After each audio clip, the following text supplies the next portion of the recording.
Chilukuru Balaji temple అర్చకుడు రంగరాజన్పై దాడి కేసులో పోలీసు విచారణ కొనసాగుతోంది. నిందితుడిని కస్టడీలోకి తీసుకున్న మొయినాబాద్ పోలీసులు పలు కోణాల్లో విచారిస్తున్నారు. ఇవాళ రెండో రోజు వీరరాఘవరెడ్డి నుంచి కీలక విషయాలు రాబట్టనున్నారు. తొలి రోజు విచారణలో కొంత సమాచారం సేకరించారు పోలీసులు. రామరాజ్యం స్థాపన, ఎక్కడెక్కడ కార్యకలాపాలు జరిపారన్న దానిపై పోలీసులు ఆరా తీస్తున్నారు. ఇక రంగరాజన్పై ఎందుకు బెదిరింపులకు పాల్పడాల్సి వచ్చిందని ప్రశ్నిస్తున్నారు. ఇదిలా ఉంటే రేపటితో నిందితుడు వీరరాఘవరెడ్డి 3 రోజుల కస్టడీ ముగుస్తుంది.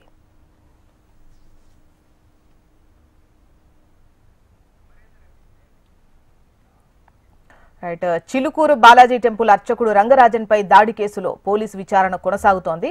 నిందితుడిని కస్టడీలోకి తీసుకున్న మొయినాబాద్ పోలీసులు పలు కోణాల్లో విచారిస్తున్నారు. ఇవాళ రెండో రోజు వీరరాఘవరెడ్డి నుంచి కీలక విషయాలు రాబట్టనున్నారు. డీటెయిల్స్ మనకు అమరేందర్ రెడ్డి అందిస్తారు. అమరేందర్.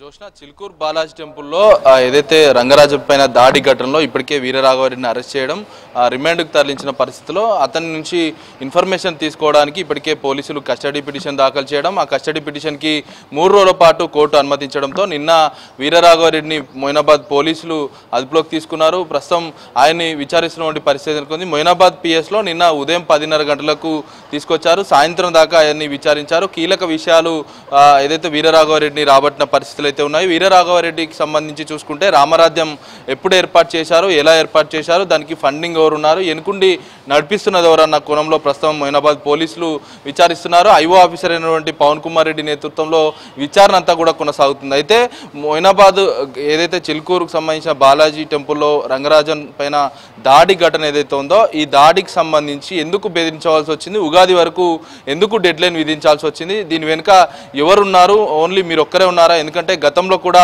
పోలీస్ అధికారులను ఏదైతే ఎమ్మెల్యేలను అధికారులను కూడా బెదిరించిన నేపథ్యంలో ప్రస్తుతం ఇవన్నీ జరుగుతున్నాయి. కాబట్టి రామరాజ్యం పేరుతో పోలీసులను కూడా వేధింపులు పెట్టిన పరిస్థితుల నేపథ్యంలో ప్రస్తుతానికి రాఘవరెడ్డి పైన తీవ్రమైన యాక్షన్ తీసుకునేందుకైతే పోలీసులు రంగం సిద్ధం చేశారు. ఈ నేపథ్యంలోనే ప్రస్తుతం అతని కస్టడీలో భాగంగా నిన్న పూర్తిగా విచారించారు. ఇవాళ కూడా రెండో రోజు విచారించనున్నారు. రేపటితో పూర్తిగా 3 రోజుల కస్టడీ ముగుస్తుంది. కాబట్టి ఈ 3 రోజుల విచారణలో కీలకమైన అంశాలు కన్ఫెషన్ని రాఘవరెడ్డిని సేకరిస్తారు. సేకరించిన తర్వాత పోలీసులు సప్లిమెంటరీ ఛార్జ్షీట్ కోర్టులో కూడా మరోసారి దాఖలు చేసే అవకాశం అయితే కనబడుతుంది. అయితే వీరరాఘవరెడ్డి రామరాజ్యం పేరుతో ఇప్పటికే శివుని అవతారం అంటూ కూడా తనకు తానే ప్రకటించుకోవడం, రామరాజ్యం పేరుతో పబ్లిక్లో సోషల్ మీడియాలో విపరీతంగా ఏదైతే ప్రచారం చేసుకున్న తర్వాత చాలామంది ఏదైతే వాళ్ళ వెనుక పనిచేయడానికి ఏదైతే 20,000 వస్తుతో ఆఫర్ ఇస్తూ చాలామంది అమాయకులను, పేద ప్రజలను